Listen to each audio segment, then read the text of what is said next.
Hi, welcome back to my channel. Today we're going to make pooris. I have here 2 cups of wheat flour.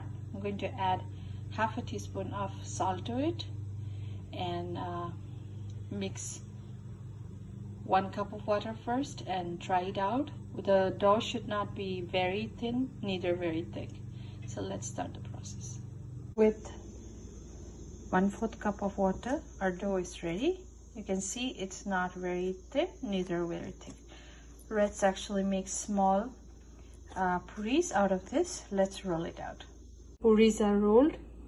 You can see they are not really thick, neither they are very thin. See, and the size of the puri is like small.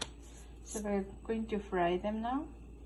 I have a pan here with oil, and we are going to warm it up nicely and then drop the puri in. So I have dropped in the puri.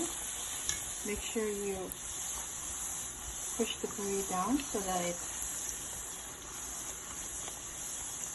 flows out.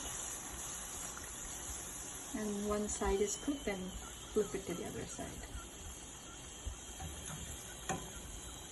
For the puri, you can see that it's like really nice and fluffy. These are ready to be served, and I have my other puris getting cooked here. So make sure you drain the puris in a paper towel and serve it with chole or potato sabzi. So let's go ahead and plate it. The puris are here ready to be served, and I have here some chole curry, which you can get recipe from my older videos, and a vada. So this can be a perfect meal. Hope you like this recipe. Please like, comment, and subscribe my channel. Thank you.